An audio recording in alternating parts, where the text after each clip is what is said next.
This is WFYI News Now. It's May 5th, and I'm Abriana Herron. On today's show, retired public employees in Indiana will receive an additional benefit this year known as the 13th check. A proposal for a new high school that could open downtown. And Governor Mike Braun reflects on the legislative session and his first 100 days in office. And when it comes to what we really cut, nothing got hammered, and the most important stuff stayed intact. Those stories coming up. But first, Ivy Tech Community College has named Marty Pollio as its next president. He'll take over in July, leading the statewide system, which enrolls about 50,000 full and part-time students. Pollio is a veteran educator and currently superintendent of Jefferson County Public Schools in Kentucky. The Louisville-based district enrolls more than 90,000 students. Ivy Tech's board approved the hire and praised him as a results-driven leader focused on workforce readiness. He'll succeed Sue Ellsperman, who is retiring. More than 100,000 retired public employees in Indiana will receive an additional benefit this year, known as the 13th check, but lawmakers reduced the amount of that extra benefit by about 5%. The amount of the 13th check public retirees will receive is between $143 and $428, based on their years of service. In the past years, and even in legislation as it originally advanced this session, that amount was between $150 and $450. Democratic Representative Matt Pierce says cutting the amount makes no sense because the money used to pay for it isn't affected by state tax revenue and the budget. That pension money has already come in out of the paychecks of these retirees when they were working, with some match from the state or from their local units. The Retired Indiana Public Employees Association, which advocates for public retirees, applauded the bill, calling it a big win in this economy.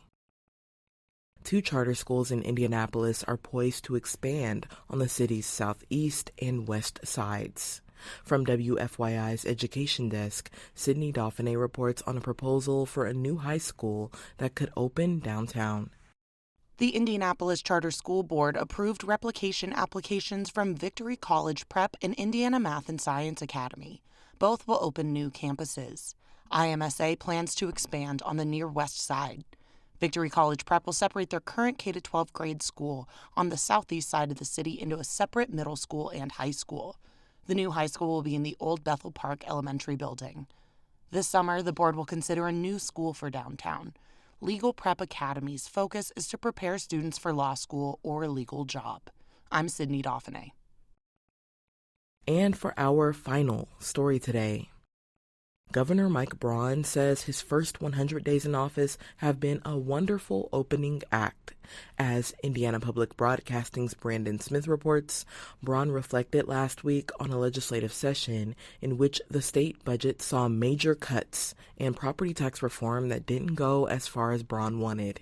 A recent state revenue forecast created a $2 billion budget shortfall that lawmakers filled with tax hikes and major spending cuts. When asked how Hoosiers will be impacted by those cuts, Braun said he's optimistic about the economy. And when it comes to what we really cut, nothing got hammered, and the most important stuff stayed intact. The budget cut local public health funding from $150 million this year to $40 million a year. Braun says it's misguided to believe you have to spend more to improve health. But don't interpret any of that as meaning that we're not going to pay a lot of attention to it.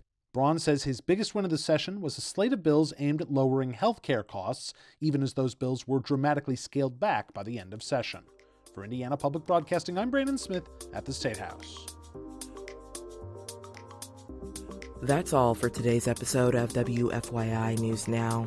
Our podcast is produced by Drew Daudelin and Zach Bundy, with support from the news team at WFYI and public media journalists across the state. Our news director is Sarah Neal-Estes. Kendall Antron produced our music, and I'm your host, Abriana Herron. If you like today's episode, remember to subscribe and share, and follow WFYI on Instagram, TikTok, Facebook, and YouTube to check in on our newsroom throughout the day. Thanks for listening. We'll be back tomorrow.